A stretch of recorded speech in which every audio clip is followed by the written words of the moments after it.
என் அன்பு உறவுகள் அனைவருக்கும் வணக்கம்.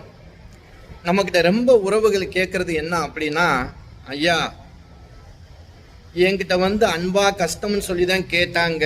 நான் ஒரு இடத்துல இருந்து பணம் வாங்கி கொடுத்தேன்.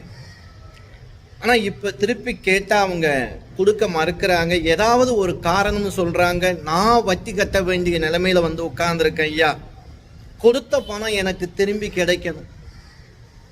கடன் பிரச்சனை, காரிய தடை, எந்த காரியமாக இருந்தாலும் சரி தடை அப்படின்னு வரும்போது அது சந்தான பாக்கியமா, திருமண தடை, தொழில் தடை எல்லாத்துக்கும் நம்ம எடுத்துக்கலாம். அப்படிப்பட்ட தடைகளை நிவர்த்தி செய்யக்கூடிய ஒரு முறை நம்ம ஏற்கனவே அது ஒரு வீடியோவாக கொடுத்து இன்னைக்கு மக்கள் மத்தியில் நல்ல ரீச் ஆகி ரொம்ப பேருக்கு அது நல்ல பலன் கிடைச்சிருக்கு.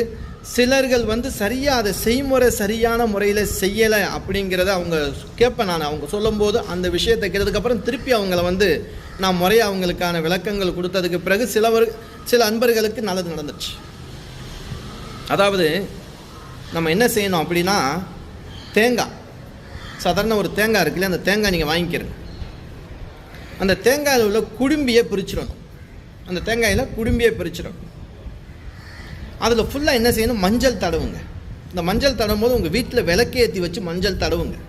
பூஜை அறையில் மஞ்சள் தடவிட்டு உங்கள் குலதெய்வம் இஷ்ட தெய்வத்தை வேண்டி நல்லா பிரார்த்தனை பண்ணிவிட்டு என்ன பிரார்த்தனைக்காக பண்ணுறீங்களோ அதை நினச்சிட்டு அந்த பூஜை அறையில் அந்த தேங்காயை வச்சுருங்க.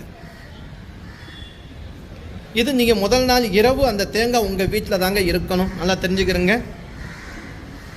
அதன் பிறகு மறுநாள் காலையில் அந்த தேங்காயை எடுத்துகிட்டு மதியத்துக்குள்ளே உங்கள் ஊருக்கு பக்கத்தில் எங்கே விநாயகர் கோவில் இருந்தாலும் சரி, இல்லை எந்த கோவிலில் விநாயகர் கண்டிப்பாக இருப்பார். விநாயகர் அங்கே உள்ள அர்ச்சகரை பூசாரிட்டே கொடுத்து இந்த தேங்காயை அவர் பாதத்தில் வச்சுருங்க அப்படின்னு சொல்லிடுங்க. அப்படி கொடுக்கும்போது உங்களுடைய பிரார்த்தனையை வேண்டிக்கிறங்க. நீங்கள் எதுக்காக கூட அப்போ என்ன செய்யணும், அந்த தேங்காய் அங்கே பாதத்தில் சேர்ந்தோம். அதுக்கப்புறம் நீங்கள் அந்த தேங்காய் வாங்கவோ உடைக்கவோ வேண்டாம். அங்கே உள்ள அர்ச்சகர் பூசாரி இதை என்ன செஞ்சாலும் சரி பெட்டிஷன் கொடுக்குறதாங்க. இது நம்மளுடைய குறையை விநாயகர்கிட்ட தேங்காய் மூலியமாக கொடுக்குறோம். இதை என்ன செய்யணும், 5 வாரம், நாளில் முக்கியம் கிடையாது. இந்த வாரம் திங்கக்கிழமை, அடுத்த வாரம் திங்கக்கிழமை கிடைக்கலாம், புதன்கிழமை இருந்தாலும் பரவாயில்ல, ஞாயிற்றுக்கிழமை, ஒரு வாரத்துக்கு ஒரு முறை, இப்படி 5 வாரம் தொடர்ச்சியாக செய்ய வேண்டும். ஒரு வாரம் தவறி போச்சுங்க, பரவாயில்லை, அடுத்த வாரம் கண்டினியூ பண்ணிக்கலாம். இப்படி செஞ்சு பாருங்க, கண்டிப்பாக உங்களுக்கு கை கொடுக்கும் இந்த பரிகாரம். இந்த பரிகாரத்தை நான் முழுமையாக ஒரு வீடியோ கொடுத்துருக்கேன்னு சொன்னேன் இல்லையா, ரொம்ப பேர் பார்த்துருப்பாங்க. இருந்தாலும் இந்த வீடியோவுக்கு கீழே ஸ்க்ரீனில் நான் இந்த வீடியோ உங்களுக்காக கொடுக்குறேன். ஒரு சின்ன ப்ளே பட்டன் தெரியும், அதை நீங்கள் டச் பண்ணி பார்த்தீங்க அப்படின்னா முழுமையான வீடியோ உங்களுக்காக வரும். இந்த வீடியோ பயனுள்ளதாக இருந்துச்சு அப்படின்னா ஷேர் பண்ணுங்கள். அப்படியே நம்ம வீடியோவுக்கு